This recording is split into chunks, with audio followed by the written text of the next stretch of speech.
All right, welcome along to the RTÉ Soccer Podcast. Raf Giallo here. We're on RT.ie, YouTube, or wherever you get your podcasts. I'll be joined by Richie Towell and Paul Corry to review a bumper long weekend of LOI action a little bit later on.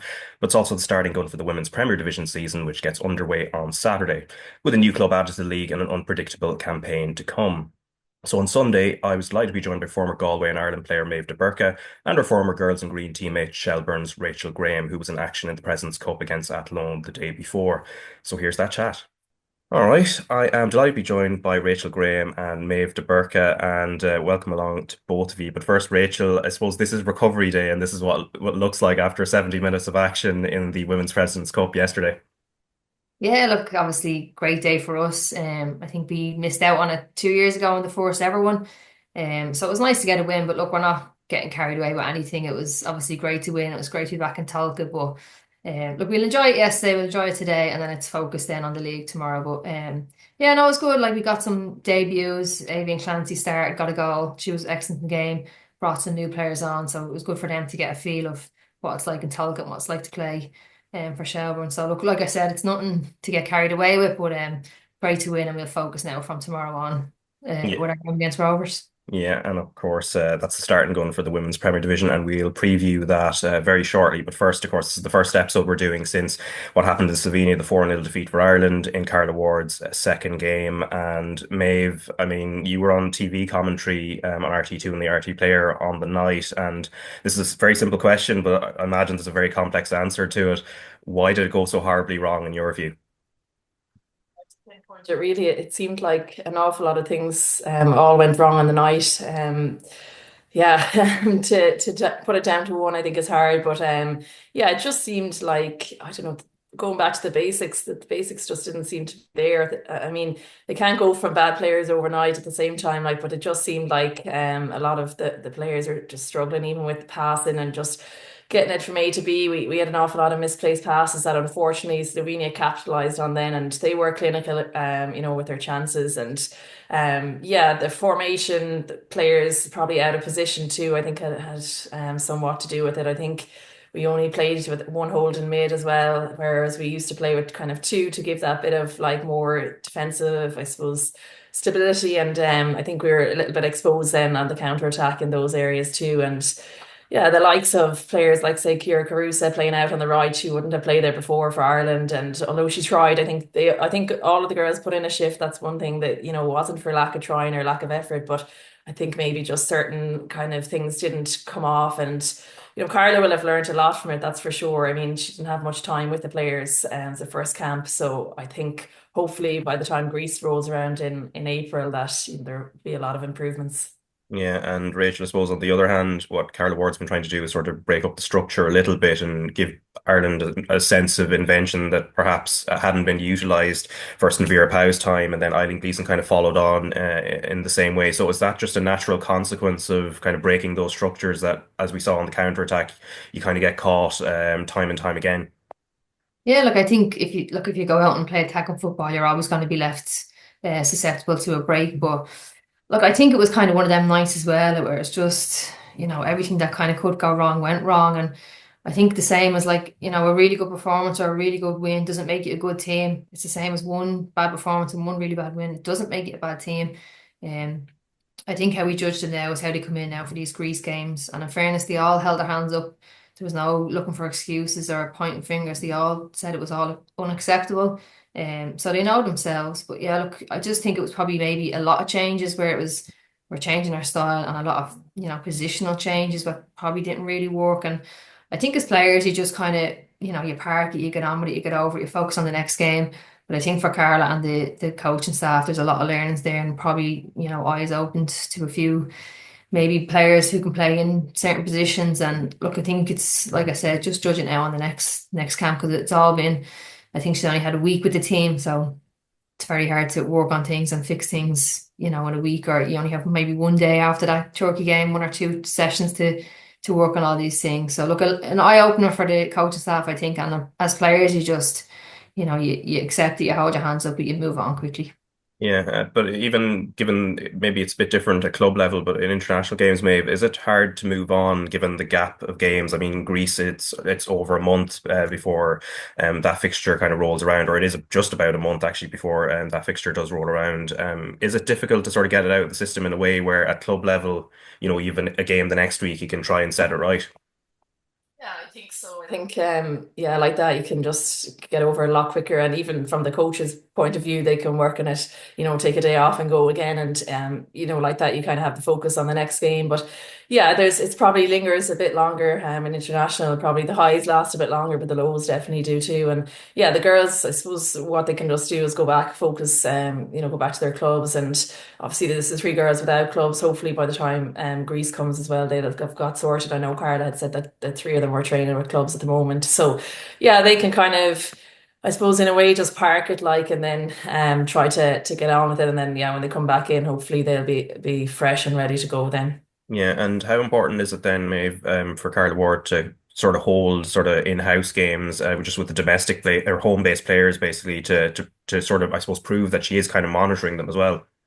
Yeah, I think it's really important. I know she was at the President's Cup yesterday just to have a look at that as well. And I think it's good, it needs to happen that the players playing in the Women's Premier Division have kind of can see a pathway. And I know Julianne proved that last year, but she probably was a bit of an outlier in that, she really was so fit and that. But it definitely, she just proved that, you can compete playing in the Premier Division and been able to play with the national team as well. And I think, yeah, those kind of sessions that with the women's development group will be really important because it just gives her the opportunity, and then it just makes sure that no one falls through the cracks. And girls who even they mightn't be, their club mightn't be performing too well, but if individually if they're performing and they can prove it then in those sessions too, then there's no reason why they wouldn't be able to break into the squad. Yeah, and of course, the new season kicking off on Saturday. And of course, yesterday, Rachel and your Shelburne teammates won 2-1 against Athlone in the Women's President's Cup. And, coming up against Athlone this time, of course, they were re reigning league champions last year. How different did it feel, this version of Athlone than the one that left off at the end of last season? Yeah, like there was a lot of new faces in. I think there was probably maybe 4 or 5 in the starting 11 that we knew of that would have started last year. So yeah, a lot of changes. Still a very strong team. I think we were 2-0 up at half time, but it really flattered us if we're being honest. I think they were the better team in the first half. They missed some great chances, and then kind of had us under pressure at the end. But I do think we seen the game out. We were professional enough and we had enough experience to do that. But they were a really strong team. Like they've Maddie Gibson, who's an excellent left winger. They've a new girl, Kelly Brady up front, who's very good. But yeah, no, a really strong team. Obviously, Katie Keane's going to be a big loss to them. Laurie Ryan. So I actually thought it was strange that their new player, Izzy Groves, was the captain. Just thought that was maybe a bit of a strange one where a brand new face coming in and doesn't really know the league is kind of major captain. So I don't know how well that's gone down within the squad, but I think they'll be there to be challenging, definitely. Really fit, strong, physical team. But yeah, I think look, the 2-0 flattered us. I think if they had taken some of them chances, it would have been a very different game. So definitely to be up there. But I think the loss of, like I said, Katie Keane, Laurie Ryan, and Chloe Singleton, who got obviously a really bad injury last year, and Kerry Ann Brown, they should be back throughout the season. So they'd be big losses, definitely for sure at the start, and then there'd be great additions coming in throughout the season. But yeah, they'll definitely be challenging, but definitely a new face at loan team this year. Yeah, and a new manager, Maeve, in Colin Fortune as well, who I think has coached in the IT as well. When it was known as the IT, obviously a lot of the universities have sort of changed the way they're branded, so they're TUs now. But also the other thing, Maeve, apart from the new manager, the youth teams at Lone have been very productive in the last number of years. Yeah, they have. And there's definitely a lot of players coming through the ranks. I think it was the under 19s they won last year, but no controversies. They brought in, I think, a couple of the established players from their senior team with regards to that as well. But yeah, all I suppose as good as their academy is, and that it seems like they've really recruited from abroad. I think there's up to about 8 players, I think, new, and yeah, like Rachel said, a lot of them have gone in straight into their starting 11 too. So it's going to be really interesting. I think bringing in the players from abroad is it's an interesting like strategy in terms of you don't know sometimes what you're going to get, and even in terms of like a lot of the teams in the league have done that this year, so we don't really know how the players are going to do. Sometimes you can find a diamond, and then other times, maybe the players mightn't perform as well as you might expect with their reputation from abroad. So yeah, like alone, like a lot of teams, I think have a lot of players in and out, but the likes of Larry Ryan will definitely be missed in midfield, and I think Jessie Rossman as well, who's gone to play in Portugal, she'll be a big loss at the back. But I mean, we'll see how they overcome that.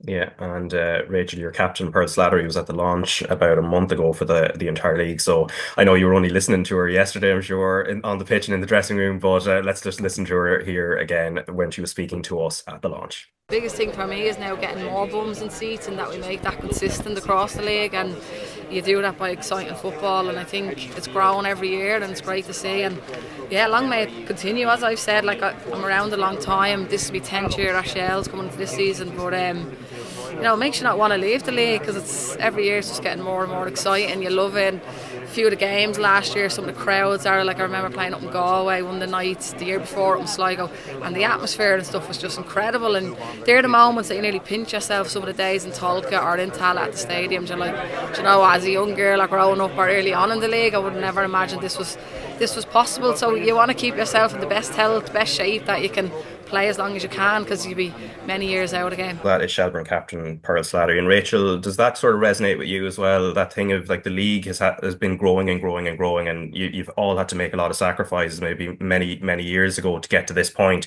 that you do want to sort of carry on as long as possible. Yeah, like we've obviously played and Méabh would have as well, like in the very first League of Ireland, in the first kind of 5 6 years, it was very much in its infancy and wouldn't have had many crowds. It was more friends and family at games, and even the stadiums weren't that great. So to see how far it's come now, it's brilliant. And like Pearl said, it makes it very hard to kind of retire. So we're obviously, myself and Pearl of 35 this year, we turn 36. So we know our days are limited, but we're just making the most of it. We're keeping each other going at the moment. We do all our off season running together, push each other through pre-season. So look, we're still keeping up, we're still there and there and about. But she said as well about growing the crowds, like we personally noticed a drop off in crowds at Air games last year, and it was something that we were kind of targeting for this year. So we've moved our kickoff time we used to play at 2 o'clock, so we've moved to a 4 o'clock kickoff now, and that was kind of some feedback from fans that we got, that the 2 o'clock was just a bit early. So we're hoping to improve air crowds, but like you're saying, it's great crowds. We played Galway, Sligo. Like, it makes such a difference if there's an atmosphere at the game. And even yesterday, I think there was around 600 at the game, but it feels like there's thousands for us. And in Tolka, the stand is right on the pitch, so even that few hundred feels like a lot. But it is brilliant. Like, there's really good games on display, really good players on display. So I would encourage anyone to go, give it a try. There's some really good competitive games. So if you can increase the crowds, that's brilliant. Their standards are going up as players and as clubs. So hopefully we see that reflected in the crowds this year. Yeah, and even beyond match days as well, just as that's obviously the biggest litmus test in terms of how something is growing. But do you kind of feel that growth, even sort of like the media and interest and everything, that it has kind of rolled on a lot over the last decade? Yeah, definitely. Like, even the first few years, like, we wouldn't have ever done an interview, or I actually remember doing my first radio interview and I was terrified to do it. And I actually begged my sister to do it for me. I was like, will you just pretend to be me and do it? I was so terrified. It was just so completely alien to any of us. I mean, we grew up playing, in St. Anne's Park in Raheny, where we'd carry the nets down to the pitch ourselves and put them up and take them down. Like, that's where we came from. And that was like, 17, 18, 19. That wasn't us as young players. So it was just completely alien to us. But it's great for all the young players coming through now that they have a consistent pathway of League of Ireland, and they're exposed to playing the best teams in the country, best players in the country. So it has grown so much, but again, we can always push to get it better. But even games live on TG Car now is brilliant for us, and that really, really helps grow the league. So I think there's and May have probably now maybe 14 games scheduled for this year, which is brilliant. So yeah, hopefully we'll see that, more crowds, more media, all the publicity we can get, the better. Yeah, for sure. And I probably should have used that substitute thing when I was starting out in radio as well. At the beginning, get someone else to sit in for me when I started. But anyway, look, I suppose on the other side, on the pitch, during your time at Shelbourne, you've been hugely consistent, always thereabouts. And you must be coming into this season, in terms of the season proper, with a huge amount of confidence. You've Kate Mooney now for a full season as well. She ended last season in brilliant form, and you've retained the core of the squad as well. Yeah, so Kate obviously only came in through halfway, and she was nearly, I think she was only 1 or 2 goals off being top goal scorer. So we're hoping for the same again. She's definitely a handful. But look, we've lost some good players. Maggie Pierce, Christy Gray have both returned back to America and Canada. So they've been huge losses for us. But we've got Avian Clancy in, who was man of the match, our player of the match yesterday. She was excellent. She's been so good in pre-season. We've retained all our kind of our core 11, you would say. Added 1 or 2 more, and obviously lost some of the younger girls. A few have gone to Bohs for more game time. So look, you'll always lose players and you'll always get players in, but I think we'll be up there challenging.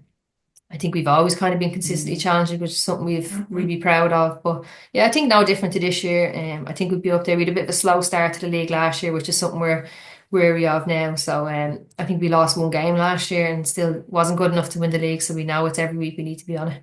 Yeah, and one of the other clubs that's also been challenging in recent years has also been Galway United. And I was chatting to Lindsay McKee, the captain, about taking inspiration from Athlon's rise and also the void left by Julianne Russell. So we'll just have a quick listen to that, and then we'll get Mave's thoughts on that. We're excited, I won't lie. Obviously, we're a bit sickened with coming so close to the league, but look, we'll push on this year and we'll see what happens. Yeah, and like obviously Athlone have kind of done that journey as well, where they've got closer, and then they've kind of done it. You must take a bit of inspiration from that. Yeah, definitely. Like, it was great to see like a team out in the West winning the league title. I would have played with a lot of girls coming through. Some of them are from Galway, so look, it's a great boost for us, and we'll just focus on ourselves and we'll see where we can get.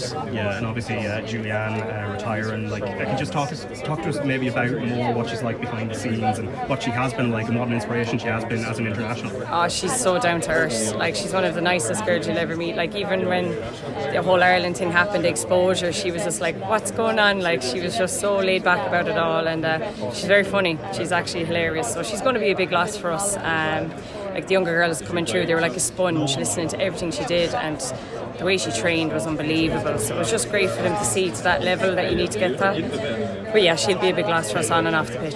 That is Galway United captain Lindsay McKee there. And one of the other things we did talk about was Galway winning the All-Ireland Cup back-to-back as well, which sometimes can be stepping stones to winning other trophies. And Maeve, Galway United has been growing exponentially in recent times, but have they grown to a point where you feel they can actually take another step forward and like really challenge for the league and maybe will be there or thereabouts at the end of the season?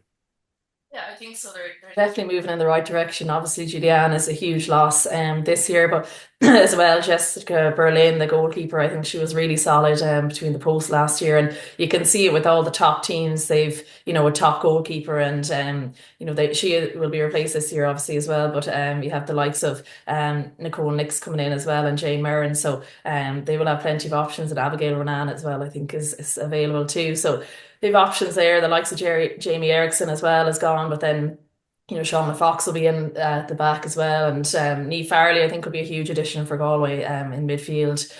So I think she's going to make a big difference, and hopefully they can keep challenging. Obviously, third place last year was the best they've gotten, so I think they'll have their work cut out. Obviously, I think the likes of Shelburne and Athlone will be up there as well, and there could be, dark horses too, like Peamount, Wexford, not even dark horses because they have been up there, throughout the years. So I think what's going to be vital really is the start. Whatever team has a good start, they say you're not going to win the league in the first few weeks, but you can definitely lose it. So I think, the first kind of month or two are going to be really interesting.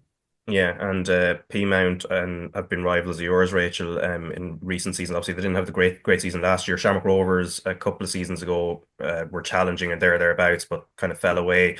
But when you look at their squads from the outside looking in, what do you make of them? I suppose first with Peamount, where there's a change of management team now, a joint manager set up, and then I suppose Shamrock Rovers as well, having strengthened with the likes of Katie Keane in goal.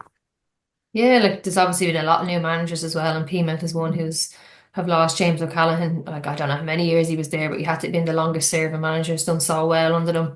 But just probably his time just came to an end, like everything does. But I think Niamh Burke's going to be a big loss for them. She's obviously a really really good keeper. I think Amanda Budden's come in there now, who was probably maybe near enough the best replacement they could have got.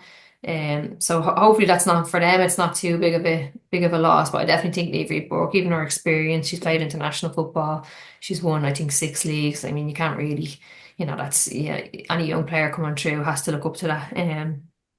Nia Farley, like Maeve was saying, has gone to Galway. She's going to be a big loss for them. Really, really good midfielder, really, really strong. I think Dora Gorman, I think, has gone back in there as far as I've seen. Dora, again, is a really good player, just obviously struggled so much with injuries, senior international player. If she can keep herself fit, she'd be a big addition to them.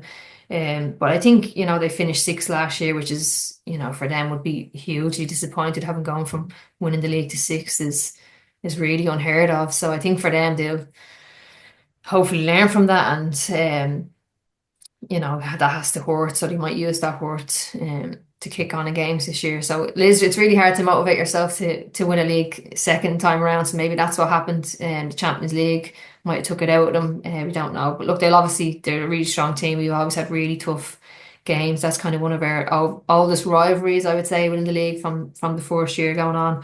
And Rovers as well. They've obviously, lost a lot of players. They're probably going to focus more on their youth team players coming through now.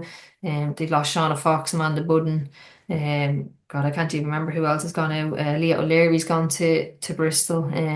Look, Katie Keane's come in. She'd be a great keeper for them. And they still have the likes of Anya O'Gorman, Maria Sullivan, like really good players, Scarlett Heron. So I think for them, like their 11 will be really strong. Maybe after that, if they pick up injuries, they could struggle with the depth of their squad and how young it is to be relying on, from my own experience, say the 16, 7-year-olds, like, you can't rely on them every week. They're up and down. So I'd imagine it would be the same for them. But yeah, look, we have the next week. We know it's going to be a really, really tough game.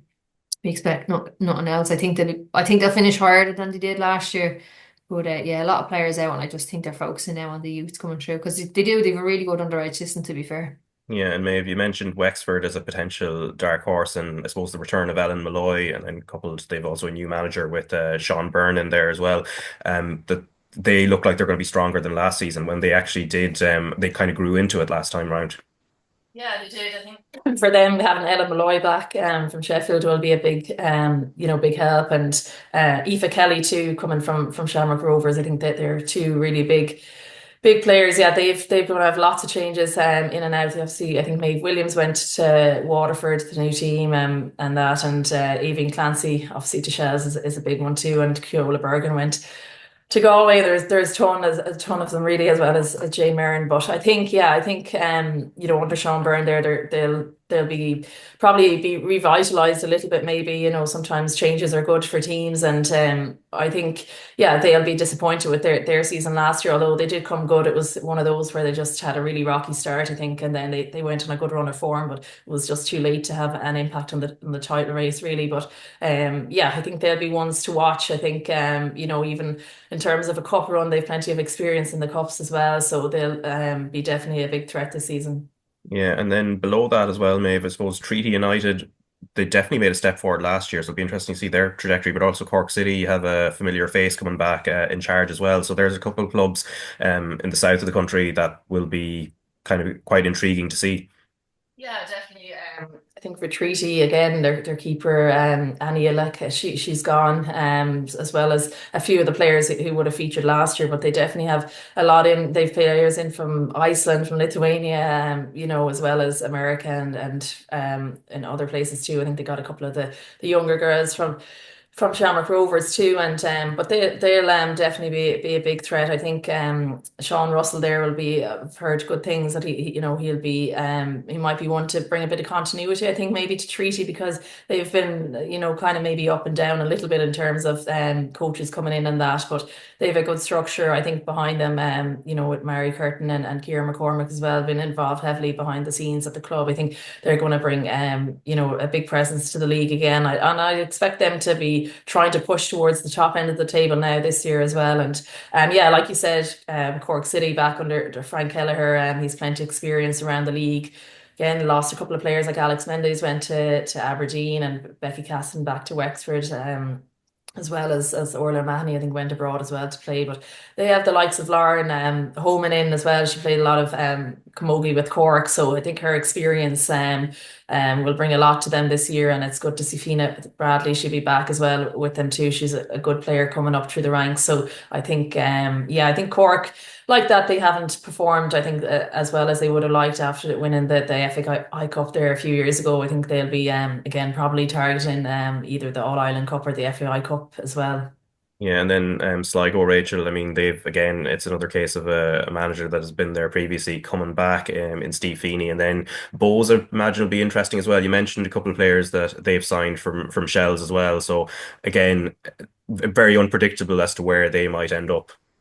Yeah, so like from my own experience, Bows for us, like it's obviously a Dublin derby. It's like a really, really tough game. I think we beat them and drew with them last year. So like we've always had a tough game. We've lost five players to them, more so our younger players. But Hannah Healy would have been a big loss for us. She would have started some games and she would have been kind of one of our first one or two subs on. So she was a big player for us. But these players just want more game time, which sometimes you have to just accept that maybe that is the best place for them. But new manager for them as well. Albin, I know he managed Treaty before, so he's used to the league. Their squad is, from looking at it, seems quite young, which again can be hard to keep consistently performing every week with young players. Obviously Rachel Kelly has a lot of experience, really good goalkeeper, really good leader for them. Fiona Donnelly's been in the league a long time, so they do have some older players with a lot of experience, but again, there's a lot of youth there. But some really, really good young players. They've Ava Brennan, who I think is, for me was the best young player of the year last year. We obviously lost her from Shells as well at under 17. Emma Cochran's another good player we had that's gone to Bow. So yeah, look, familiar faces for us. They would have kind of come from our 17s and some of our younger players that were kind of in and out of our senior squad. So sometimes against, when they come against us, it's point to prove kind of thing. And to be fair to them, they've proven it before. They've given us really tough games. So I think they'll be up there. I think they'll be challenging. I think they finished 8th last year and they'll probably aim to maybe go 5th or 6th this year, if not higher. Yeah, and you mentioned the Shells under 17s. I think Laura Heffernan was in charge at a certain point as well at that age grade, of course, in charge of DLR Waves. And they had a difficult season last year, but her achievements in the game, winning a league with Wexford and then also having been on the pro license course. And I think she was only the third Irish female coach that was on that at the time that she was doing that course. So just how inspirational is she to you, Rachel? Yeah, so like I said, Laura was our 17s manager and then she was also assistant for us with Dave Bell. So she'd done a year or two as their assistant manager. But look, she's brilliant, she's a female. I think she's the only head coach. Her and maybe Emma Donoghue this year. I know that's a joint role, so I'm not sure what way it's working, but she's the only kind of out there head coach female that, might inspire young people to say that, that could be me one day. But she's really, really hard working. Obviously her squad, not to be disrespectful, it's probably limited in terms of say the likes of the higher table teams, but she does just completely the best with what she has. Always a really tough game for us. They're well set up, well organised, and they brought in some good players. They signed Nadine Clare, who signed away from us. She was injured all last year, struggled. Anytime she's played for us, she's been really good. So she's going to be a great addition to them.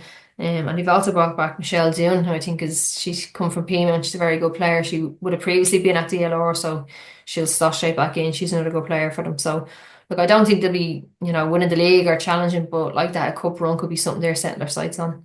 Yeah, and then I think if we spoke about Waterford, I think when it was confirmed that they would be joining the league, I think you'd said it was going to be quite interesting how, in terms of recruitment, how it impacts the likes of Cork City, for example, just in terms of the hinterland, presumably also with some of the young players coming through in the region. But what are your expectations from them based on the squad that you've seen, and then also how challenging is it normally for new teams in that first season in the league?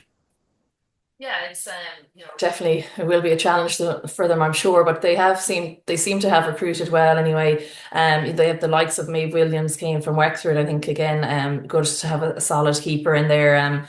Lara Naboglu as well came from Cork City, and they did lose. I know Fiona Bradley talked about earlier. She was with Waterford's underage last year, but she moved across then back to Cork as well. But even young players, Erin O'Brien, she's a quality player too. And then if the likes of Jess Lawler, I think she played underage with Peamount and has had success at Wexford too. So they kind of seem to have recruited well. If Megan Carr, who's both parents, I think, are Olympians, but she had loads of experience there as well. But like you said, it is hard to know in the first year just to bring it all together.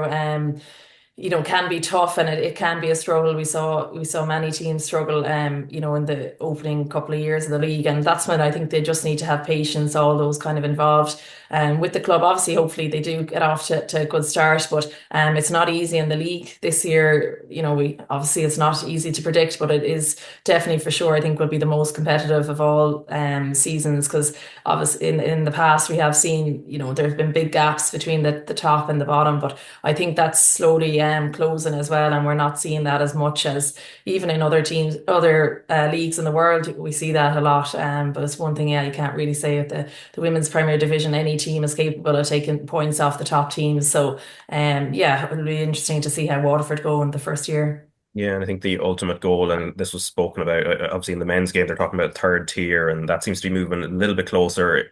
Originally, when those plans were being mentioned, the women's game, the plan was to also have two tiers. How far away do you feel that is, Maeve?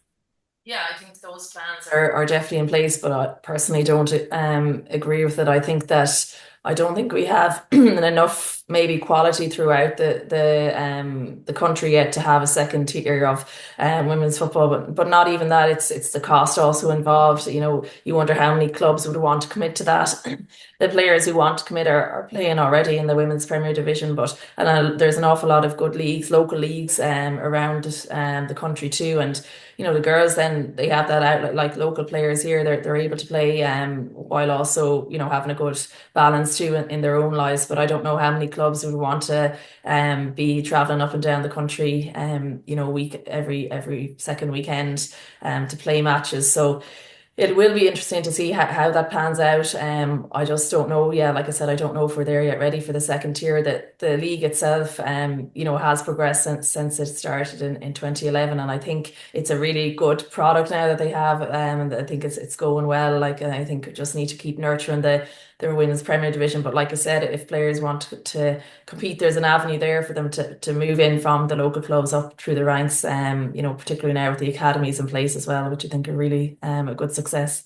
Yeah, and I suppose finally, Rachel, this is I suppose the week leading into the new season. Like, what does the training week look like now for Shells, and I suppose the amount of commitment you have to sort of put into it? Yeah, so obviously like our last 6 weeks would have been pre-season, so it's a lot of kind of running off the ball, which is not the nicest part. So obviously this week we had at Lawn, which was in our eyes a competitive game, so it was a more tactical week, a bit of a lighter load. So it'd be the same coming into this week. We obviously didn't have a lot of info on at Lawn, so it was hard to focus on them, but we should have a bit more info on Rovers this week, where we'll watch our clips, we'll do our homework. So our session will be based around our game this weekend. We're trying Monday, Wednesday, Friday, so obviously tomorrow probably a little bit of lighter just to recover from the weekend, and then Wednesday is our heavy session, and Friday then is our full tactical session. So look, like I said, we had a slow start last year and we can't afford to do that this year, so everything we can to do to help win Saturday will be done this week. All right. Well, I wish you best of luck for the start of the season. Obviously, we'll be hearing from you as the season goes on as well. And Maeve, thanks very much for your time. I know you've got a lot of busy stuff to do as well, from your own side as well. And Rachel, thanks very much for your time too. Thanks, Raf. All right, you're welcome back, and I'm joined now by Paul Corry and Richie Towell. How are you, lads? I think off air, you were talking about the fact that actually you've come across each other on the pitch way too many times, Paul. A lot, Raf, a lot. That's going back to schoolboy football. Myself and Richie would have played pretty much directly against one another in the middle of the pitch. Richie with Crumlin, myself with Belvo, and I think if Crumlin weren't winning trophies, it tended to be Belvo. So there's a number of All-Ireland Cup finals and League Cup finals and going for league titles. There was one I remember very fondly where I don't know how we got out of home farm with a 2-1 win in an All-Ireland final. I think Crumlin pretty much bombarded us for 120 minutes. But yeah, great memories. And listen, myself and Richie would have played together quite a bit in different like DDSL squads or being part of underage international squads. So yeah, many a fond memory. Very difficult player to play against. But yeah, some great memories. And Richie, your side of the rivalry there? Yeah, do you know what? They were always great times. It's only really when you probably stop playing you're able to look back on fond memories like that. And as Paul said, the Belvedere and Crumlin United rivalry was brilliant. We had some really good players on their team, and so did Belvedere have some really good players on their team. So you can see that them two types of teams, they're forever producing players there, and they continue to do so. So yeah, we had some great rivals, and you can see the next cup coming through as well, even with them two great clubs. Yeah, and obviously great rivalries in the League of Ireland as well. And there were 10 games played in the Premier Division over the long weekend. But first, we'll have live Champions League coverage because Paris Saint-Germain against Liverpool will be live on RT2 and the RT Player from 7:30 on Wednesday. And Paul, the Parc des Princes, it's not an alien place to you anyway. I think you've told us this before, but you had the opportunity to play there before. You're making me feel so old today. It's going back probably 22 years. Yeah, I played in the Parc des Princes. It was part of an international setup, the Gnome Nations Cup, and yeah, God, it feels like an eternity ago, but something that very fond memories. But this is going to be a tight game. I'd say there's probably a couple of Liverpool fans who are maybe underestimating Paris Saint-Germain and maybe thinking that over the course of the two legs they will go through. And listen, maybe not 9 times out of 10, but maybe 75% of the time you'll probably expect that to be the case. But Paris Saint-Germain are on a hell of a run of form, and particularly since the turn of the year. Dembele is scoring so many goals. They're wiping teams in both the Champions League and in their domestic league. And it's a real new look Paris Saint-Germain team. It's, kind of post Mbappe. And previously we had those, Galacticos at the top end of the pitch, and they stayed up and the rest of the team did the running for them. This is far more of there's a team cohesion, throughout the squad, and everybody seems to pull in the same direction, but they still have three at the top end of the pitch in Dembele, Barcola and Doué, who can cause so much chaos on transitions. And they've been really impressive, I thought, in the Champions League this year, particularly in that Man City game when you think back to going 2-0 down and winning 3-2. They've just got so much threat at the top end of the pitch. So you would still expect Liverpool over the course of two legs. But if Paris Saint-Germain are at it, and if Liverpool are to be a little bit leaky at the back, they are the type of team who will cause you a lot of problems. Yeah, and on the Liverpool side of things, Richie, I mean, I think it would be sacrilegious to say that under Slot that they're better than they were under Klopp. But the one thing they seem to be is they're very tactically flexible as well, and Slot does tend to change things when things aren't going well. Yeah, and they're going to have to do that, especially playing against a PSG team who are in such good form. They're scoring so many goals, as Paul said, at the moment. So PSG probably did pull the short straw in drawing Liverpool, but vice versa. I think Liverpool is either getting the short straw, getting PSG, especially going over to a stadium like that. It's going to be absolutely electric over there. It is. So Liverpool, I think, not to tell Arne Slot what to do, but they kind of need to keep it tight over there. And if they bring it back to Anfield with the atmosphere that they create there, I think Liverpool can go through.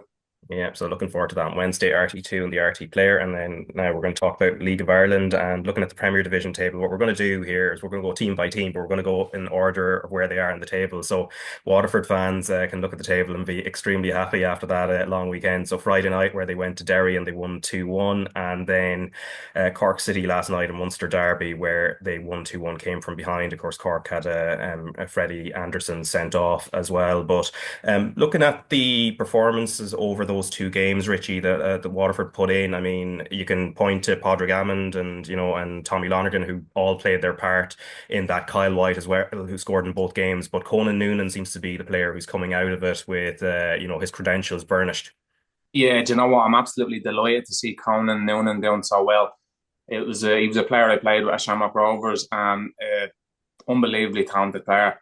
If you actually notice in the games, Raf, he takes the corners with his left foot and then he goes over the other side and takes them with his right foot.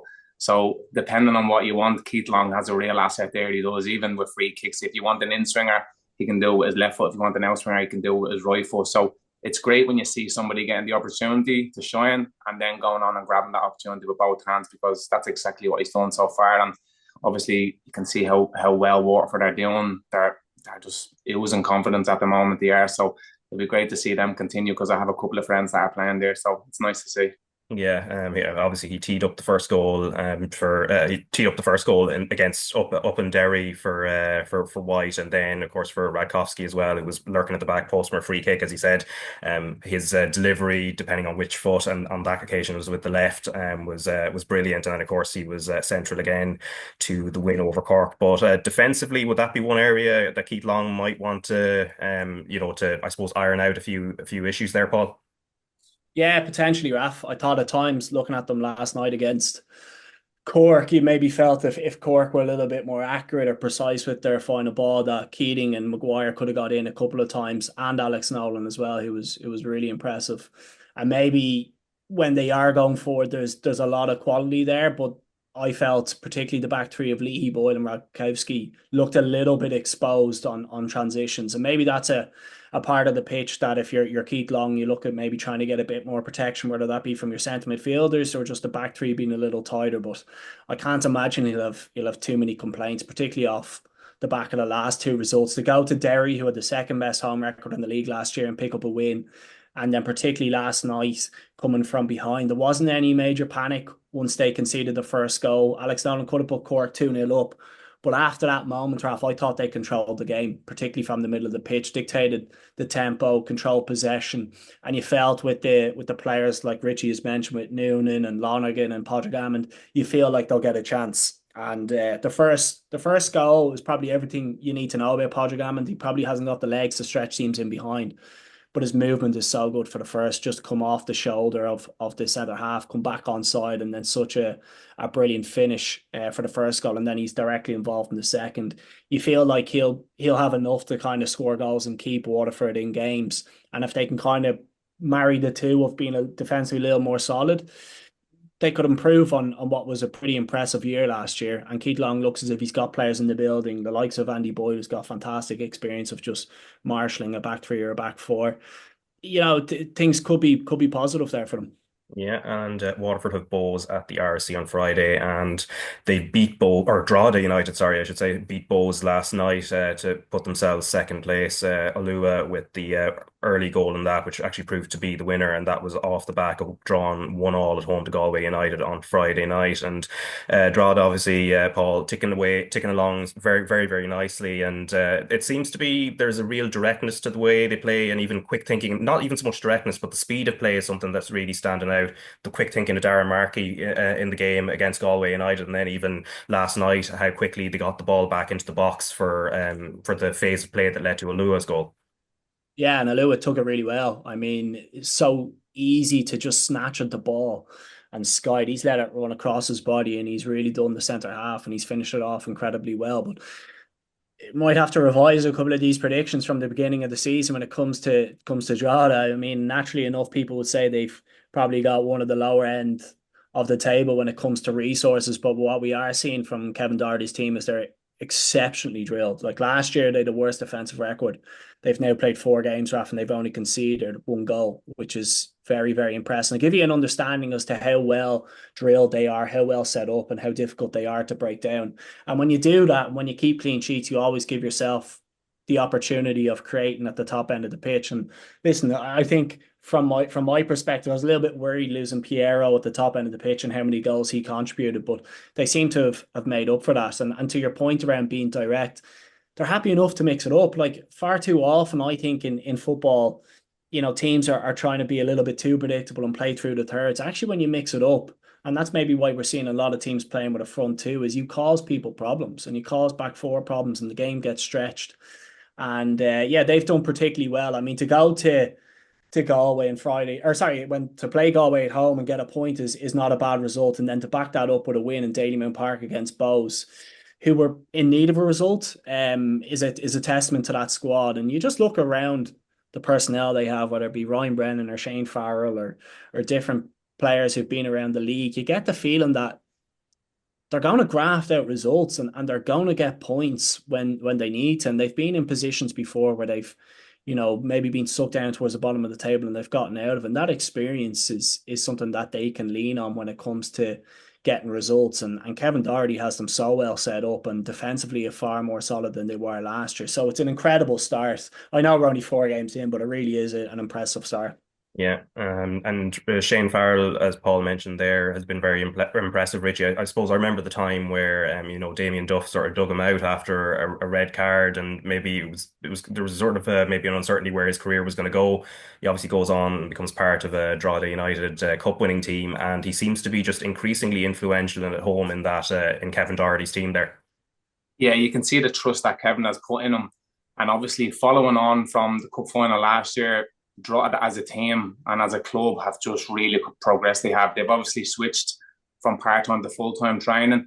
So you can see that's really standing to them in the games. And as Paul said, like, they probably are going a little bit more direct, but you'd expect that from a team like Drogheda would. But what they are, they're very similar to a Galway they are, where they go direct, but they all know what they're doing.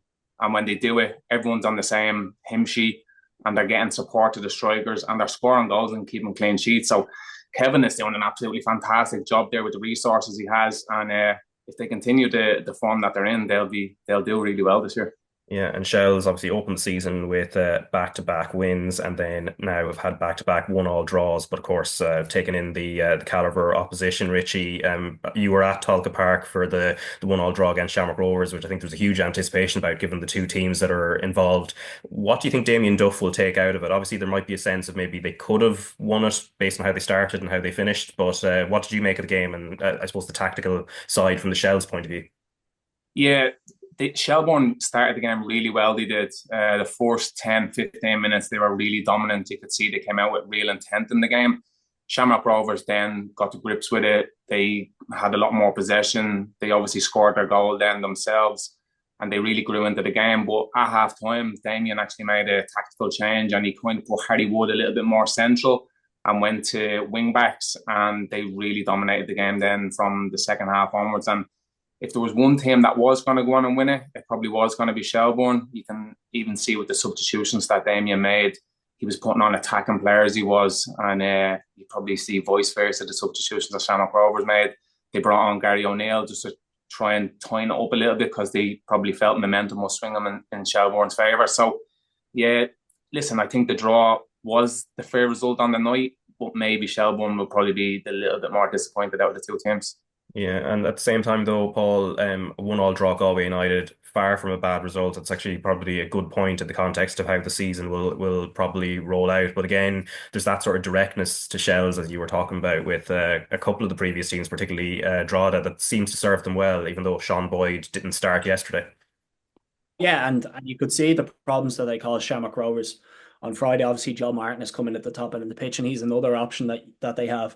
But yeah, Meepo, Odebeku, and Sean Boyd are going to look like a front two that, if you can keep them fit, are going to cause a number of teams problems and going to score a lot of goals. Like, it was really Sean Boyd that got them over the line at the tail end of last year. And if you can add Odebeku and another 10 goals from the top end of the pitch, that gives Shells, for me, just another weapon that maybe they were lacking a little bit last season. I think when you think back to that run of games where they didn't pick up a huge number of points, it was the failure to create chances and the failure to put away any chances that they did create that maybe hurt them a little. But you can see with the players they've added to the squad, even the likes of Ellis Chapman, Odebeku, Sean Boyd, Harry Wood, who's been really impressive for me, Raf, since the beginning of the season, and his bit of play yesterday to set up the goal for Caffrey was really strong. So Shells are a stronger squad, and there's more depth to the squad than maybe they had last year. And you can see within the opening games, and I'd include the President's Cup in that, the intensity that they play with,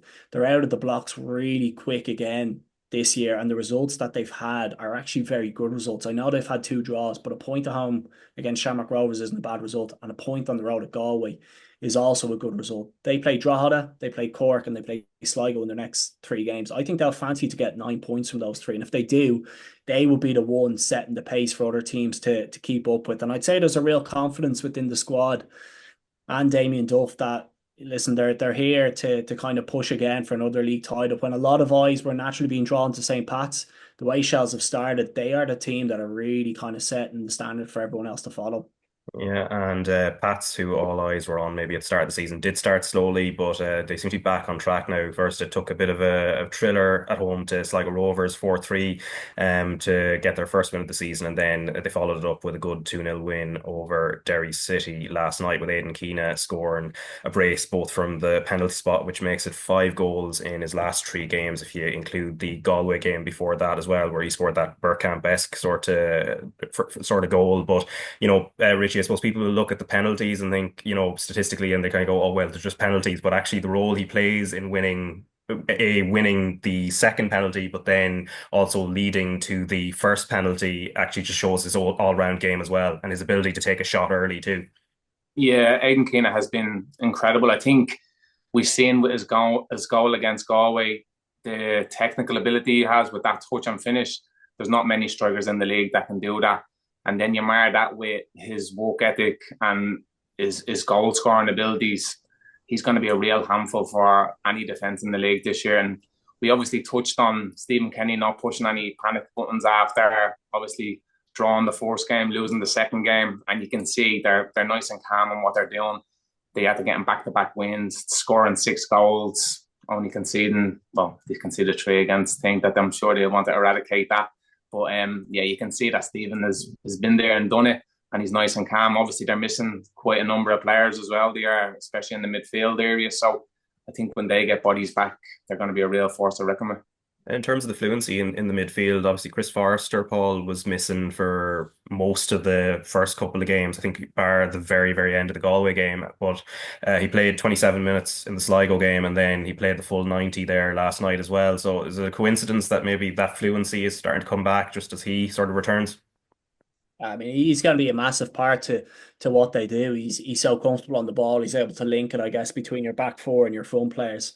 And then he's also got so much creativity that he brings at the top end of the pitch. And even the way, if you look at how he took his goal against Sligo, like, he just uses class. And yeah, it's very important to get him back in the side. I also think, looking at Pats in their opening couple of games, I think there was moments where you thought they were a little bit too open and maybe got exposed a bit, or maybe didn't have that physical presence through the side. And somebody like Jamie Lennon, getting him back in will be massive for them, because the games against Galway and the games against Sligo, Stephen might have been a little bit concerned about how many goals they leaked and how many chances were given away. And to Richie's point, like, to keep a clean sheet last night was really important. So yeah, getting players with that sort of experience of a Jamie Lennon and Chris Forrester, but also the quality that they bring on the ball, will just help knit everything together. And when you've got Aidan Keena firing the way he is, you're able to bring on Mason Meady, you have Conor Carty, Elvis Eddie, Mulroney. They've so many threats going forward, and they'll be a brilliant team to watch.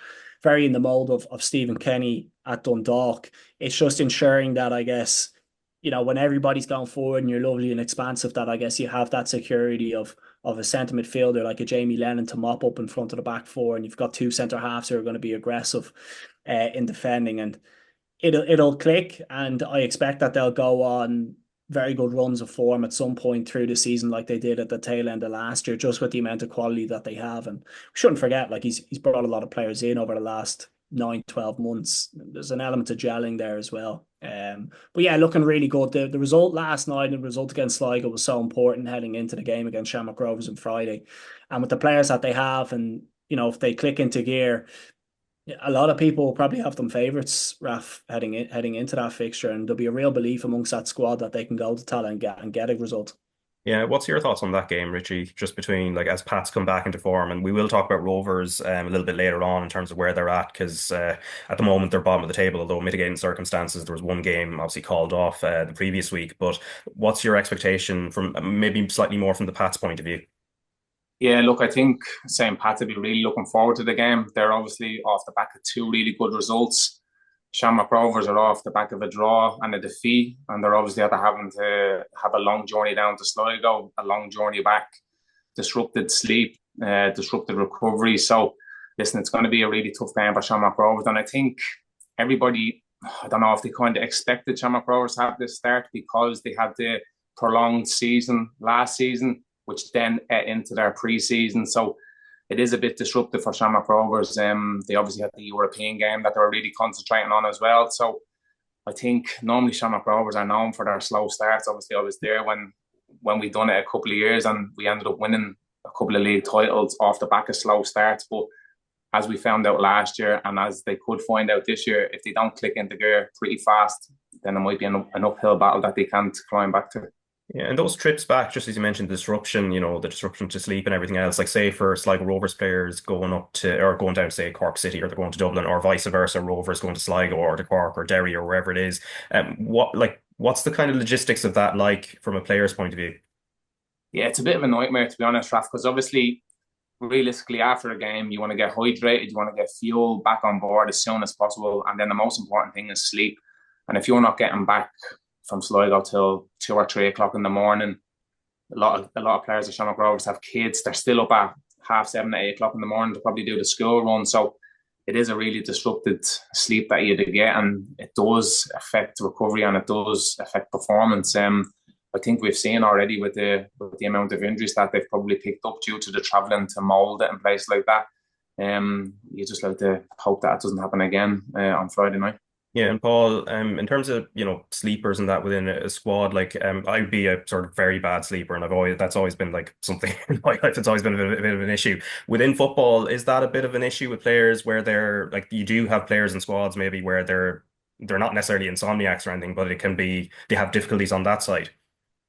I don't recall meeting too many people who sleep well after a match, Raf, and that's particularly with a night game. It's just the adrenaline that's running through your body and your mind, whereby you're thinking about things that happened during the game and things that you might have done better. And naturally enough, you're not going to rest like you would on a typical weekday. So yeah, it's difficult. I think, obviously Shamrock Rovers on a bit of a ropey run at the moment, and psychologically it's probably easier when you wake up off the back of a good performance and a 3 points. I think when you're losing games, you're maybe thinking about it a little more, and maybe the mind starts to tire a little more and the body starts to feel a little more achy than when you're rolling game after game, win after win.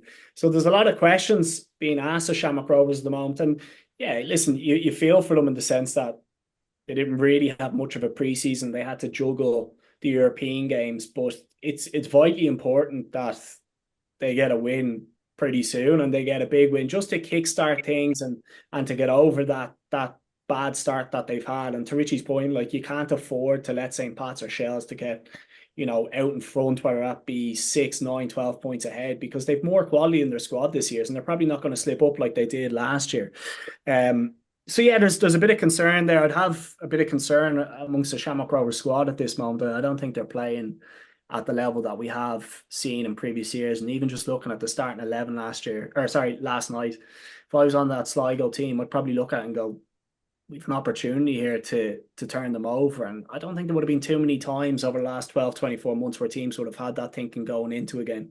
Yeah, and I suppose a lot of people will be having nightmares going to Galway United and trying to worry about dealing with corner kicks, because that's how both of their goals over the long weekend, the equaliser against Drogheda United and also the equaliser last night against Shells as well. So that's no surprise on that front, Richie. But I suppose the other thing, statistically, when we look at them, I did say equaliser twice there, and last season they had the joint second most points after falling behind with 13. So that kind of resilience and ability to stay in a game, definitely not a new trait.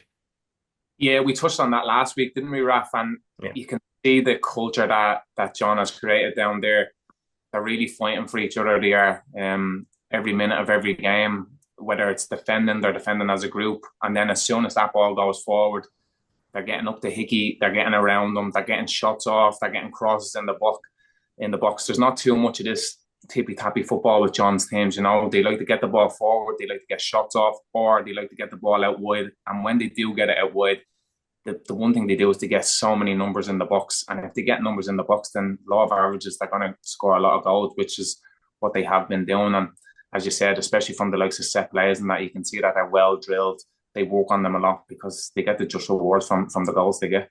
Yeah, and then Cork City, so a sort of weekend of two halves there. So beating Bows 2-1, Paul, and then and also that was coming from behind as well, and then going ahead away at Waterford, but then ending up losing 2-1. Although Freddie Anderson's red card probably did play a part, although at that stage it was 1-1. Alex Nolan's goal, obviously brilliant, the way he goes down the byline, but Shawnee Maguire's role across the 110 minutes or so that he played across the two games, like his influence is going to be really important to Cork City, obviously, and it's sort of the way he plays both ways, off the shoulder, but also the way he drops deep as well.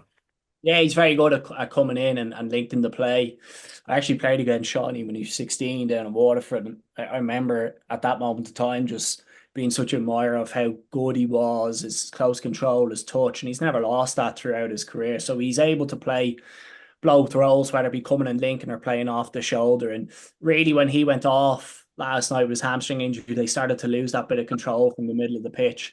But when he is fit, himself and Keating will score goals, and you can throw Alex Nolan into that as well. His bit of skill for the goal last night was probably the moment of the night for me, just to chop the fullback and the way he did, and then the finish to the near post was superb. And if he had taken his opportunity probably about 5-10 minutes later, you probably would have been talking about Cork City having picked up 3 points as opposed to a loss. But they should be fine, Raf. I think getting 3 points at Turner's Cross was really important, because that is where you would see the majority of their points coming from. It's a very difficult place to go. Fans really get on top of opposition teams, and if you got players at the top end of the pitch who can score goals, they're going to cause you problems. The only piece of their game that maybe I was a little bit critical of last night was that element of control, particularly from the middle of the pitch. At times when you could see what they were trying to do, they were trying to hurt Waterford on transitions, and turning over possession and trying to get Keating and Maguire in. That's fine, but you can't try to do that every time you turn over possession of the ball. There was like Hollywood passes trying to get, both centre forwards in and to create chances, and the space was certainly there. But at times you got to take the sting out of the game. If you haven't had possession of the ball for a minute or two, just buy a pass, link it, keep possession of the play, get your shape, and try gradually work your way up the pitch. And yeah, if it's on to get into Maguire's feet or to Keating in behind, do that. But you got to go with a little bit more quality. And the more they kept trying that, Raf, the more control Waterford were able to assert in the middle of the pitch. And naturally, Cork dropped deeper and deeper and deeper, and it caused them a lot of problems. So you would expect, listen, there's a lot of young players in that squad. I was actually really impressed with Anderson last night before he got sent off. I think he's young, he's likely to make a mistake or two, but he's very comfortable on the ball, and he's very comfortable at playing out from the back.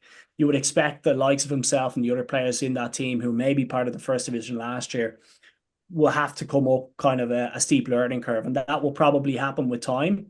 And with time, you'll maybe see them picking up more points. But with the players they have at the top end of the pitch, if you can supply them better and give them better quality, they will cause oppositions a lot of problems. Yeah, and I think Greg Bolger also went off at half time, I think it was, which was obviously a blow as well to them. And but we'll see whether himself or Maguire will be available against Sligo on Friday. Obviously, if either of them are missing, that's a blow. And then, of course, you mentioned Freddie Anderson there, who will also be suspended. And I think he's Viv Anderson's young fella as well. So there's defensive genes or instincts and things that are probably preordained in there. But on the other side with Bowes, off the back of that weekend, that's 3 defeats in a row now. So losing, as we said, 2-1 at Cork City, and then 1-0 at home to Drogheda United, as we mentioned earlier. And I'm sure Bowes fans, Richie, will be happy to hear from the former Rovers player dissecting them now. But there's definitely a bit of, do you sense there's a little bit of a concern there just based on the results? I know it's very early in the season. And then on the other side as well, there was a bit of excitement about Lys Mousset when he first came in, and even that performance at the Aviva where his touches and stuff were brilliant, but there seems the jury is still a little bit out at this stage. Yeah, do you know what, Raf? We touched on them when they played Shamrock Rovers in the Aviva, and we waxed lyrical about them, how good they were that day. And you would have likened to think from that day that they would have went with a little bit of momentum. You could see the fans were really getting behind them in the game. There was a massive crowd that they got the win that they needed. And you would have likened to see them then grow into the season. It was a perfect start for them.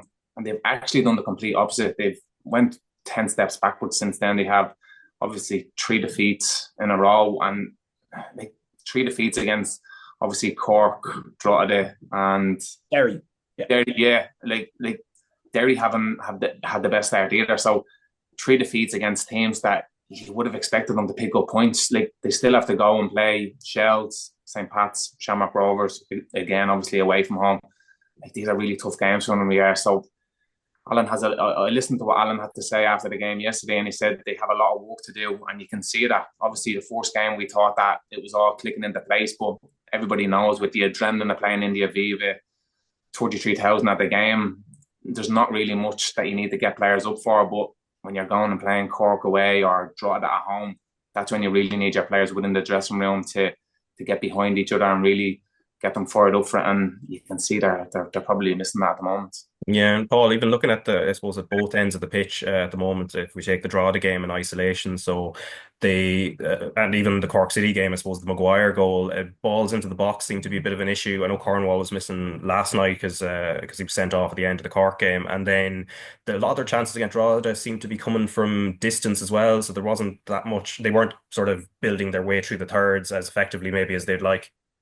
Yeah, scoring goals is proven a bit of a problem. It was last year as well, Rafa. I was down in Edinburgh quite a lot. And a lot of their play was quite nice in the eye, and they'd get themselves into decent positions in the final third, and whether it be, lack of quality into the box or just nobody at the top end of the pitch to put them away, you could see that it was a massive gap that they had last year. And obviously you've mentioned there, like, they've tried to fill that gap with Colin Whelan or Mousse, and it hasn't really happened just yet. And it's hard, it's not fair to pin it on either one of those players, but it will go to show you that there's something missing at the top end of the pitch.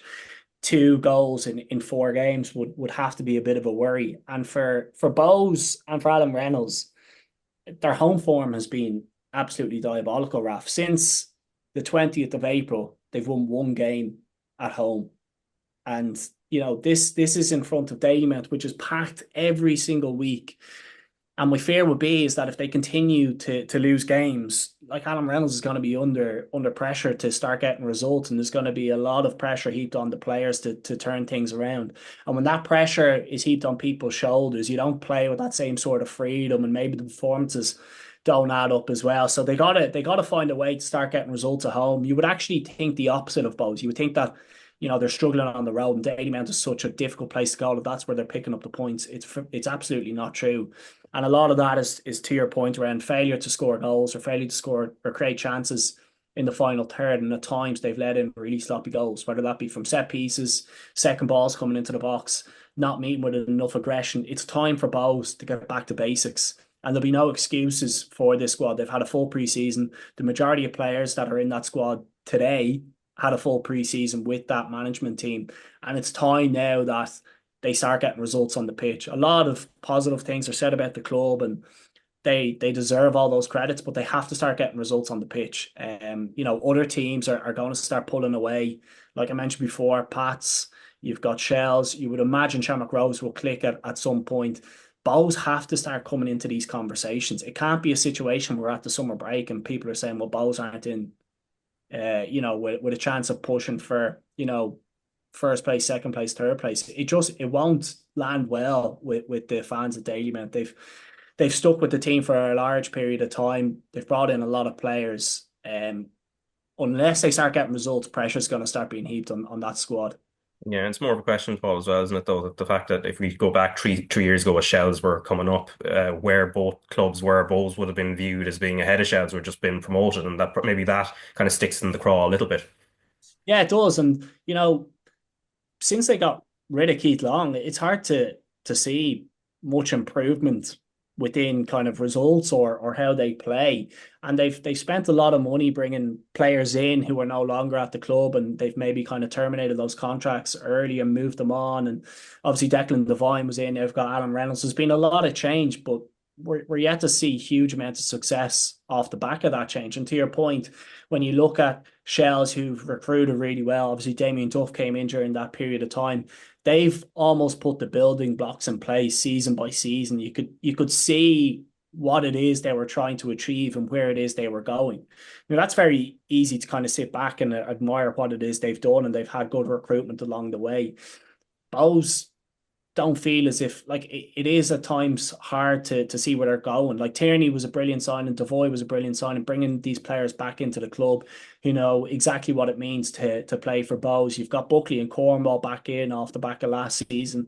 The foundations are there. It's just about putting everything together and finding results. And before we start talking about like really expansive play and move at the top end of the pitch, sometimes you just got to graft and find 3 points from somewhere and use that as your baseline to build upon. And whether that's just hard work, determination, being difficult to beat, then you can start talking about, okay, how do we get these creative players into the game? How do we start becoming this really exciting team to watch going forward? It's about getting back to basics and getting 3 points. And if you do that, then the support will naturally come. Like, the fans are incredible down in Dalymount. The numbers that they show up every week, when you take into consideration the home record that I've just mentioned, if they can get it all together, they'll be a proper outfit. But until they start getting results, there's going to be a bit of edginess and a bit of nervousness around Dalymount.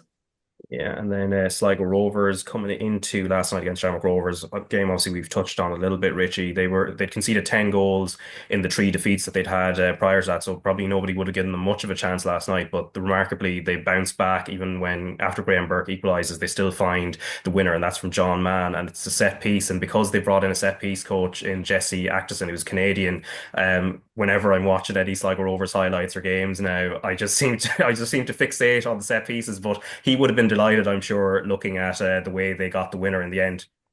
Yeah, of course. Listen, set plays is a massive part of the game, especially nowadays when you see so many teams. I think Arsenal and Aston Villa, teams like this, they always have their set piece coach. And as soon as a set play gets given, he's the one that's out there and he's organising. Because it is, I think there's probably 50% of goals that are scored from set plays. And obviously, Sligo Rovers probably seeing a little chink in the armour with Shamrock Rovers where they thought that they could get at them with set plays, and they did. And do you know what I mean? That's where we're at now. Like, it's the fine margins in football.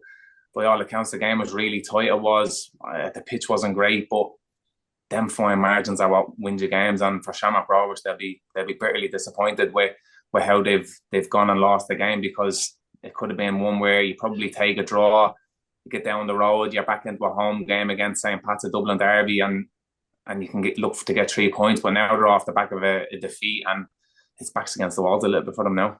Yeah, have you ever worked with someone who's specifically kind of a set piece coach? Because that seems to be quite a relatively newer thing in the last few seasons. Obviously, the likes of Arsenal, etc. It's kind of a very like it's a specific role, and that's what they simply work on. But like even when you were over like in England or Scotland, was that even a thing, or was it just a coach who also does a bit of specialising in that side?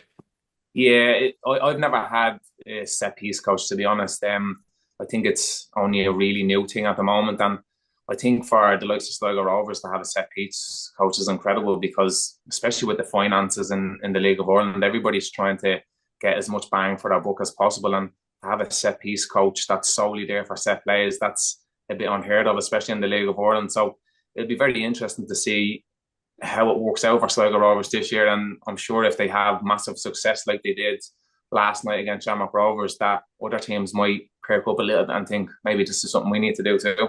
Yeah, and then Derry City, two defeats in a row now. And of course, last night, as mentioned, they lost 2-0 at Pats. Carl Winchester sent off just after half time as well for a foul on Mason Melia. And Derry, Paul, looking at them, like their defensive record, that's one thing, and maybe you might just talk to us a bit about that. But also on the flip side, going forward, they do try to get the ball out wide and do try to get crosses into the box, but they've only had one goal from open play, which was Michael Duffy on the in the up at Tolka Park on the first day. Yeah, and that will be a bit of a concern. A lot has been made about the recruitment that they have made, and maybe the age profile of the player that they brought in. And I thought they needed fresh blood, particularly like when you think about playing against teams that are difficult to defend against. It's energy, it's power, it's getting bodies in the box. The way they've recruited their players, it feels like they've gone the opposite way of trying to be kind of that team who dominates possession and breaks you down with kind of passing and getting yourselves into difficult areas to defend against. But yeah, that's got to be a concern. Like Liam Boyce, Patrick Hooban and Michael Duffy, you would imagine, are going to get you goals, but you have to supply them with the right sort of quality and get them into the right positions. But yeah, it's got to be a concern for Tiernan Lynch. Like the one caveat to this, Raf, is the fact that they've brought in so many bodies and they brought them in quite late in the window that it might take a bit of time before Tiernan Lynch is able to get the most out of that squad and understand, I guess, who his best 11 are and who's going to, I guess, play in what role and what position and what's going to get them ticking. But the performances today, I caught an element of the game last night before Winchester got sent off. They seemed okay in the first couple of moments, but weren't able to break down St. Pat's. And to your point around kind of conceding goals, that would be a bit of a worry. Their home record was really strong last year, second best in the league. You would imagine that that's going to be the same again. I found it very difficult any time going up there to get a result, and they need that sort of home form to kickstart this season, because there's been so much change. Points need to get on the board as soon as possible, but it's going to take Tiernan Lynch a bit of time, and you can see that in the opening performances that At the back, they're conceding goals, maybe not creating as much as they should at the top end of the pitch. So give them a bit of time, but for the amount of investment that they've put into that squad, results are expected, and contending for trophies is certainly going to be expected. Yeah, and then Cameron Dummigan as well has been a big miss as well. Missed the entire run in last season, the last 8 league games of the 2024 season, and he's going to be out for another wee while as well with the hamstring injury that has been affecting him. And last season he only played 15 league games, and I was just looking at the stats, kind of totting them up yesterday. So in the time he's been at Derry, so this is from the start of 2022, Derry have only lost 12 league games that he's been involved in, which is 64 matches, and then he's missed 48 games, and they've lost 13 of those. Like, I don't know, one can read too much into stats, Richie, but you've played against the likes of Dummigan. What's he like to come up against, and why would he be such a big miss for them? Yeah, Cameron Dummigan is a really top player, and I think it's his football IQ that really separates him from other players. He's a really clever player, and he kind of knits everything together for Derry, and he's played in a number of different positions. He's played left back, right back, centre half, centre midfield, so you can see he has that football intelligence. But just to kind of go back, I was kind of expecting a little bit more from Derry this season. You see the signings that they've made. They haven't signed potential players. They've signed full internationals. They've signed lads that have played in the SDL, lads who have played down the Championship in England. So you'd expect a little bit more from them. Obviously, Tiernan Lynch, only a new manager in the door. It's going to take time to get his philosophy across to them, but they need to get that little bit of grit and determination and just get a win by hook or by crook just to get them going. Obviously, they had the win against Bohemians, and then they revert straight back to a defeat against St. Pat. So you'd like to see them start motoring a little bit more, because we all know it's a lot more exciting league when you have the likes of Derry who's challenging up at the top, because, like as Paul said, when you go up to the Brandywell, it's a really difficult place to go. The crowd to be always in fine form and singing, and they make it a really intimidating place. So we'd like to see Derry at the opposite end of the table, but I'm sure given a little bit of time with Tiernan as a new manager, they will be up there or thereabouts. Yeah, and then Shamrock Rovers as well at the moment, just 1 point from the 3 games they have played. Of course, the Cork City game was called off, and we've touched on quite a bit of them as we've gone along so far. So one thing I was going to ask though, Richie, was from Stephen Bradley's point of view, like, so on the media point of view, his interviews afterwards, he always, when there's been a difficult run or a defeat, he does accentuate the positives when he's speaking to the media. Is it a different message when it's in the dressing room compared to what he says to maybe Tony O'Donoghue or to the likes of myself or anyone else? Yeah, you'll absolutely hammer the lads he will in the dressing room. Joking. No, listen, Stephen will be really honest manager. He'll go in and he'll tell the lads what they could have done better, but he'll also tell them the positives to take from the game. And that's what you need in modern day management. You can't just go in with the stick all the time and start battering lads, because sometimes lads start to switch off. You have to be very conscious of different personalities, how lads are going to take it on board. So, yeah, I'm sure obviously you see Stephen comes out and he'll give the positives in the media and stuff like that. But in-house, he'll be really honest with players and tell them where they're at gone wrong, because as a footballer, that's what you want. You want to know where you've gone wrong and where you can improve. And I'm sure Stephen has done that again this season. And when he's delivering those messages, there's a lot of it. Does he bring stats and different things into it, or how does he sort of give you those metrics?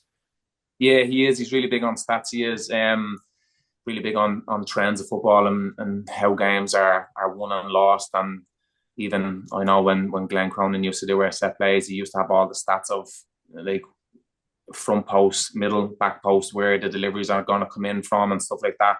So they do their homework religiously, and I know they work really hard on the training ground as well. So you can see why they've had success over the last number of years, because you can see that they do put the hard yards in the background, and that's what you need nowadays. Gone be the days where you just go out and play 5-a-sides all week and then rock up for a game on a Friday or a Saturday.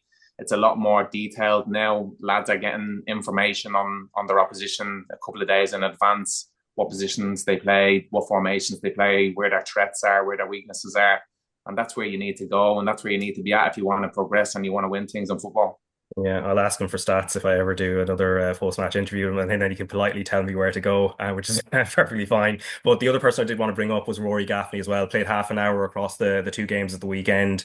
Now he's coming up to the age of 35. He's obviously just coming back as well, but he's been hugely important during the successful years. What do you feel he will bring to Rovers once he's fully back up to speed? Yeah, it's you know what, I'm absolutely delighted to see Rory Gaffney back in action.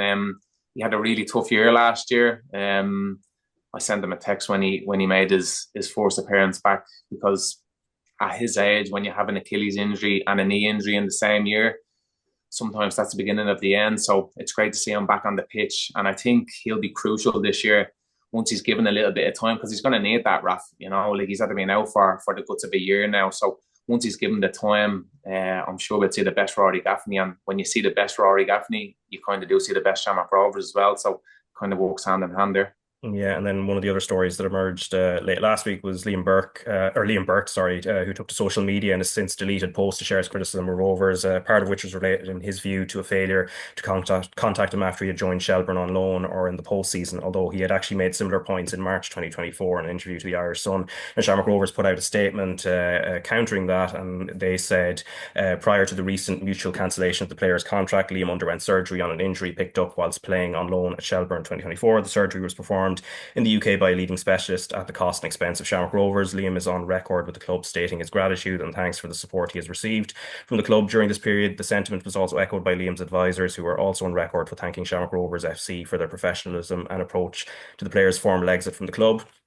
Shamrock Rovers FC is extremely disappointed by Liam's highly inappropriate messages sent to our management team before our important fixture against Shelbourne last night.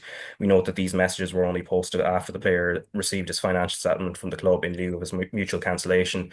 We welcome the fact that the player has deleted his comments on social media. However, we are reviewing all options available to the club in respect of any recourse we may take in addressing this situation. We will make no further comment on this matter at this time. I'm just going to park that for a second. But one thing that actually came out of it that I was kind of interested in was just thinking about loan deals and what that can be like for a player. And you've both had experience of going out on loan to different places, and obviously there's different type of loans. There's the development ones for young players. There's the ones where there's no space in the squad, and you know, no permanent transfer is possible, so it's a bit out of sight, out of mind. And then you have the player has a future at the club but needs game time that isn't currently available. So Paul, like in terms of the loan experience you had in the past, what have they been like, and where does it kind of fit into that sort of rationale? They're very difficult, first and foremost, Raf, to kind of step into a dressing room where I guess you're not too familiar in the middle of a season, and you know, you're trying to hit the ground running. And you know, my down spells came off the back of not featuring for Sheffield Wednesday, so you're trying to find a bit of form and a bit of fitness in between. I think from my perspective, because of the nature of the championship of going Tuesday, Saturday, I probably didn't expect to have too much communication from my parent club to, you know, to be checking in on how I'm getting on or what my performances were like. There was a team there that looked after players who were out on loan, and you would have an element of communication with them, and there'd be communication between, say, the loan club and the parent club, and you kind of just got on with it. I wanted to play games, and I wanted to try get back into form and to, you know, get back on the pitch and get 90 minutes in the bank, because you can't really replicate that when you're not featuring with Sheffield Wednesday. So yeah, they're tricky situations. The loans tend to come about because you're not playing, but ideally you would want the club checking in, see how you're getting on. But I'm very aware that doesn't always happen. And when things aren't going well and you're on a longer term deal at a football club, and Richie will be able to tell you, football clubs do whatever they have to get you out of the building, and they don't care who you are. You know, if you're surplus to requirements, they'll try to get you out. And it can be a difficult environment, and it's very different to, say, the business environment that I work in today. It's very cutthroat, and it can be ruthless at times. And you can sometimes hear from different players' experiences of just being let go and maybe not hearing from people within the club. My experience at Shamrock Rovers was much the opposite. You know, I finished my playing career at Shamrock Rovers. I required an operation. I was very well looked after by the club. I'd obviously played with Stephen McPhail, so there was that element of care there. I played against Glenn Crone and Stephen Bradley, so I knew these people very well. And when I left the club, everything was done very professionally. So I can't speak any more highly of Shamrock Rovers, the way they looked after me, but I have been in situations, and I have seen situations where football clubs can be incredibly ruthless to get people out of the building and off a wage bill. Yeah, and Richie, on your side, kind of interesting looking from when you were at Brighton, you had consecutive loans at Rotherham United, which kind of shows a little bit of stability there. Like, how did it come about that you went, I suppose, in 2 seasons in succession? Yeah, obviously, as Paul said, when you're not playing, you want to go out on loan and you want to try and get that 90 minutes in the bank and try and what I was trying to do was build a career for myself in England. I'd obviously went over to Brighton and we had got promoted to the Premier League then, and we started signing lads for 20 and 30 million. So listen, I was realistic. I could see the writing on the wall. So I needed to get out on loan. And one thing I can say from my loan experience is I had a player liaison officer that was always in contact with me. So after my game, he would ring me, how did you get on? I watched your thing, you need to do this better. You are brilliant on this, you are brilliant on that. And he kind of go through my game with me. So my experience from going out and on was amazing. It was. I went to Rotherham that were in League One. We ended up going and playing in Wembley that year. And we got promoted to the Championship. We did. And like that, I was in constant dialogue with Brighton at all stages. And then I went back for pre-season, done another whole pre-season with them. And obviously, again, I could see they were signing more players. It was going up again, 40 million. So I could see that I needed to get back out on loan. And after completing a full season in League One, I felt like I could make the step up to the Championship. And again, I went on loan to Rotherham. And again, I had nothing but support from Brighton and Hove Albion. You can see where that club has gone and why it's gone there. It's because the people in the background and how they treat their players, not just the starting 11, not just the star players, but they treat everybody from the top right down to the bottom the exact same. And that's what's needed in football. As Paul said, football it's a really cutthroat business, and it's actually a horrible part of the game is because you see sometimes when football players are digging their heels in and they want to get a move away, and the fans are thinking, like, what's going on here? Why is he doing this? But on the flip side of that, if you're not performing or you get injured, you're out the door, and that's it. So that's the cutthroat nature of football it is, and it's a harsh reality of the times that we're living in. But as we said, like sometimes you just need to have that human element in it where you like that, you reach out, how are you getting on? Like I know with any of my teammates that's gone on to new pastures, I'd always keep in contact with them. How are you getting on? I still speak to all the Shamrock Rovers players now. I speak to Sean Gannon, who's at Shells. Just keep in contact, just as being a good human being. Do you know what I mean? So sometimes that's kind of lost in football, which is really disappointing. Yeah, and then the other thing actually I was interested in as well, because the Edinburgh derby just happened at the weekend, and Hibs beat Hearts. But you've had experience of being in Edinburgh as a football city with Hibs. Like, what is the derby day period like? Because obviously the old firm sort of dominates in terms of the what's happening in Glasgow and sort of the enmity there between Celtic and Rangers. Don't hear so much about the Edinburgh side of things, and like I've only been to Edinburgh once, and not on a football weekend or anything. So it always seems like more of a touristy city. What's it like on the as a player living there and being involved in and around those weekends? It's honestly, it's incredible derby. It is for anyone that ever gets the opportunity to go over and watch a Hibs and Hearts derby, grab it with both hands, because the atmosphere is absolutely electric. There's a real hatred between the clubs there is, and you can really sense that. Obviously, you touched on it, Raf, with Celtic and Rangers. You have that sense of hatred in them games, and you can see it's really like the atmosphere is tense it is, and everybody probably thinks that that's the only one over there. But if you go and watch a Hibs and Hearts derby, you can get that. It's obviously not on as big a scale as Celtic and Rangers, but the derbies do be really intense. I was lucky enough to play in quite a number of them. And when you get the win on derby day, the whole city does be bouncing. It does, because it's a real footballing city. The people up there love that football they do. And as I said, yeah, if you ever get an opportunity, definitely grab it with both hands to go over and watch it. Yeah, and you wouldn't be getting too much stick off like the Hearts fans in the city. Like I think I remember Aidan McGeady years ago when he'd be talking about because he's obviously come through at Glasgow and kind of grown up there and everything else. He kind of felt it in a different way. Maybe it could get on top of you a little bit. But could you kind of go around and sort of mind your own business without some opposing ultra or something getting getting into your face? I know that Glasgow firsthand is a real fishbowl. It is if you play for Celtic or you play for Rangers, you need to stay away from the city centre. There was a couple of times my family came over when I was only 16 and 17. They came over to watch me, and I'd walk around I'd have a game on a Saturday, and then I'd go and meet them in the city centre for dinner on Saturday evening. I'd go straight from my game, and you'd be getting some dirty looks from some people. And it's a little bit similar to that up in Edinburgh, especially when it comes to when the derby is coming around, I think the week before, and depending if you win or lose the week after, then you need to keep your head out of the city. Wow. Anyway, look, we'll finish off anyway on the first division there now. And UCD and Cove Ramblers drew 1-1. Treaty United beat Finn Harps 3-1. Dundalk, another 1-0 win, and this time away at Kerry, although there was a red card, and that might be a mitigating circumstance as well. And then Wexford beat Bray Wanderers 2-0, so that's 2-2 for Stephen Elliott. And then Longford Town at Athlone drew 1-1 on Saturday night in the Midlands Derby. And I suppose it's not quite 1-0 to the Arsenal territory yet, Richie, but as I think we've spoken about the last couple of weeks, Kieran Kilduff will be quite happy with how it's going. It'll just be a question of trying to add more goals now. Yeah, most definitely. I think the big thing for him will be the clean sheets. We touched on it last week with the way Shelbourne started, and like that they get a couple of 1-0 wins, and all of a sudden that confidence grows, and you can see that with Dundalk now. They're going to start picking up them 1-0 wins, which really gets momentum going within the club. And then obviously they're just waiting on that little spark just to ignite the season, and hopefully they can do that, because as I said, they're a great footballing town. They live and breathe it every Friday night. I'm sure it'll be packed to the rafters up there now with the start that they've had. So it'd be great to see them really kick on this season and win the first division. Yeah, and then Wexford, Paul, just to finish off. So I was talking to Stephen Elliott at the launch, and obviously he's been on this podcast a few times over the years, more in a punditry role. So he was very cautiously optimistic about how the season would go.